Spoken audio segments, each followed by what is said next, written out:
असल में क्लास अब इस एग्जांपल में देखेंगे कि हम मेले मशीन टू मोरी मशीन कैसे कन्वर्ट कर सकते हैं। ठीक है, हमने ये एक एग्जांपल ले ली है मेले मशीन की। ठीक है, अब ए क्यू ज़ीरो पे हमारे पास 1 भी आ रहा है और ज़ीरो भी आ रहा है, ऐसे क्यू ज़ीरो पे हमारे पास 1 भी आ रहा है और ज़ीरो भी आ रहा है। ठीक है, अब सबसे पहले हमने देखा था कि जब एक ही स्टेट पे दोनों इनपुट आ रही हो तो हम उनके लिए दो डिफरेंट स्टेट बना लेते हैं। जैसे क्यू ज़ीरो पे ज़ीरो भी आ रहा है 1 भी आ रहा है, तो हमने क्या किया, Q zero slash zero, Q zero slash 1, तो हमने ये दोनों स्टेट्स यहाँ पे लगा दी हैं। ऐसे ही Q1 पे भी हमारे पास देखो दोनों इनपुट्स आ रही थी 0 और 1, तो हमने Q1 की भी 0/1 लगा ली। ठीक है, आप पहले ये लिख लेंगे तो आपको इजी होगा चीज़ों को समझना। ठीक है, सबसे पहले देखते हैं कि Q0 पे हमारे पास कौन कौन सी चीज़ें इन आ रही हैं। ठीक है, आउट फिर देखेंगे इसको। अब देखें, सबसे पहले हमारे पास Q0 पे ए का लूप है जो कि ज़ीरो स्टेट पे है। ज़ीरो का मतलब ज़ीरो स्टेट पे है। ठीक है, तो हम यहाँ पे ए का लूप लगा लेंगे। और मैंने कहा था कि जब भी लूप लगाते हैं तो दूसरी स्टेट से उसको ए के साथ मस्ट मिलाना होता है। ठीक है, ऐसे ही हमारे पास जो हमारे पास है ना Q0 पे हमारे पास ए आ रहा है जिसके आउटपुट क्या है 1। इसका मतलब है जो 1 है वो 1 वाली स्टेट से आएगा इसके पास ए। ठीक है, अभी तक तो हमने ये हैंडल किया। अभी फर्दर ए हमारा Q0 से भी निकलेगा, क्योंकि हमने जो हमारे पास इसकी दूसरी बात की थी कि जो आउटपुट होंगी लाइंस वो दोनों से हमारे पास निकलेंगी। ठीक है, वो अब हम अगर Q1 की देखें तो Q1 से हमारे पास ए निकल रहा था, तो ए हमारे पास दोनों स्टेट से निकल के जाएगा इस पे। ठीक है, अभी तक तो हमारे पास हैंडल हुआ Q0। अब Q1 को हैंडल करते हैं। ठीक है, अब Q1 पे किसका लूप है, B का, वो भी 0 पे लूप है, तो हम B का लूप लगा लेंगे 0 पे और साथ इसको यहाँ से मिला लेंगे। ठीक है, अब क्योंकि इस पे आ रही थी इनपुट B/1 वाली जो कि Q0 से निकल रही थी। Q0 की दो स्टेट थी, इसका मतलब है इसकी दोनों स्टेट से हमारे पास B निकलेगा जो कि किस पे आके मिलेगा, Q0/1 वाली पे। 1 वाली पे क्यों मिला, क्योंकि इसकी आउटपुट 1 थी हमारे पास। अगर इसकी आउटपुट 0 होती तो दोनों से B निकल के 0 वाली स्टेट पे आके मिलता। ठीक है, अब ये हमने कन्वर्जन की है फ्रॉम मेले मशीन टू मोरी मशीन। ठीक है, इसकी जो बेसिक बातें हैं वो अपने पास जहन में लिख लें, राइट डाउन कर लें। सबसे पहले हम क्या करते हैं, अगर दो स्टेट्स आ रही हैं इनपुट तो हम दोनों के लिए अलग अलग स्टेट्स बनाते हैं। ठीक है, और उन स्टेट से जितनी लाइनें या आउटपुट्स निकल रही हैं वो हम दोनों स्टेट से मस्ट निकालेंगे।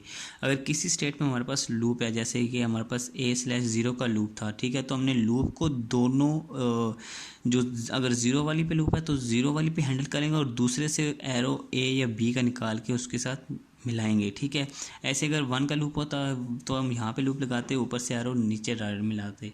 ठीक है, थोड़ा सा कॉम्प्लेक्स है लेकिन इतना भी नहीं कि आप ना समझ पाएँ, बस मेन बातें आप अपने जहन में रखें, इंशाल्लाह आप कर लेंगे। ठीक है, अब हम करते हैं ट्रांजिशन टेबल की। किसी भी मोरी मशीन या मेले मशीन का हम ट्रांजिशन टेबल कैसे बनाते हैं।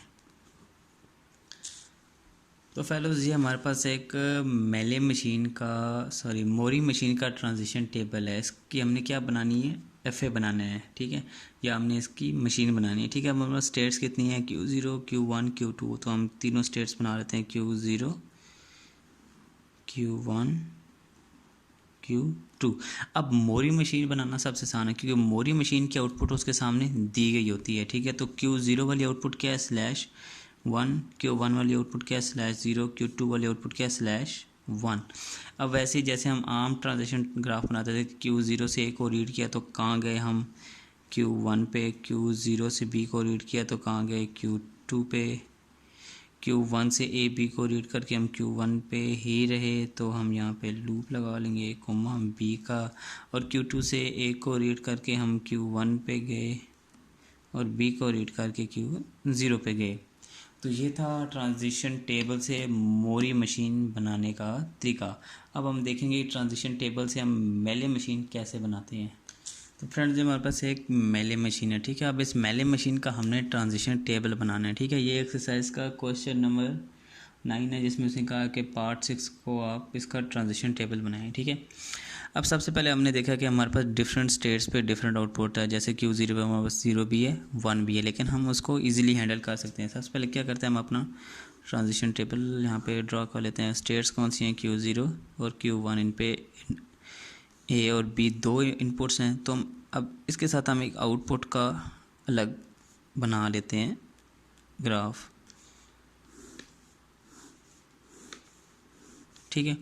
अब Q0 से हम A को रीड करके कहाँ गए, Q0 से A को रीड करके हम Q0 पर रहे, जिसकी आउटपुट क्या थी, 0। Q0 से B को रीड करके हम कहाँ गए, Q1 पे, जिसकी आउटपुट क्या थी, B को रीड किया था तो 1 थी। ऐसे ही Q1 से जब हमने A को रीड किया तो हम कहाँ आए, Q0 पे, जिसकी आउटपुट थी 1, और Q1 से B को रीड करके Q1 पर ही रहे, जिसकी आउटपुट थी 0। तो इसके जो बाकी क्वेश्चन हैं, क्वेश्चन 2, 3, 4 पार्ट, वो भी सेम एज इट इज़ होंगे। एक हम ए के साथ उसकी जो आउटपुट है उसके लिए अलग एक सेपरेट कॉलम बना लेंगे, ठीक है, और बी के लिए भी अलग सिंपल बना लेंगे, ठीक है। और अब इस चैप्टर का थोड़ा सा ओवरव्यू कर लेते हैं कि इस चैप्टर में हमने क्या क्या सीखा है। सबसे पहले हम देखें कि हमारे पास मोरी मशीन क्या होती है, फिर हमने देखा हमारे पास मेले मशीन क्या होती है, फिर हमने देखा कि हम मोरी मशीन टू मेले मशीन कैसे कन्वर्जन करते हैं, और मेले मशीन टू मोरी मशीन कैसे कन्वर्जन करते हैं। फिर हमने देखा कि हम मोरी मशीन का ट्रांजिशन ग्राफ कैसे बनाते हैं, और मेले मशीन टू ट्रांजिशन ग्राफ या ट्रांजिशन ग्राफ टू मेले मशीन कैसे कन्वर्जन करते हैं, ठीक है। तो ये सारी बातें हमने सीखी। अब इसके जो एक्सरसाइज के क्वेश्चन जो आपने करने हैं वो मैं डिस्क्रिप्शन में आपको बता दूंगा, और क्वेश्चन की पिक्चर्स भी अपलोड कर दूंगा, ठीक है। अब वहाँ से ये जितने कंसेप्ट हमने किए हैं सारे के सारे उस में आपके इजीली अकोमोडेट होंगे, ठीक है। आपको मैं क्वेश्चन नंबर बता दूंगा कि आपने कौन कौन से सॉल्व करने हैं, ठीक है। Thank you so much.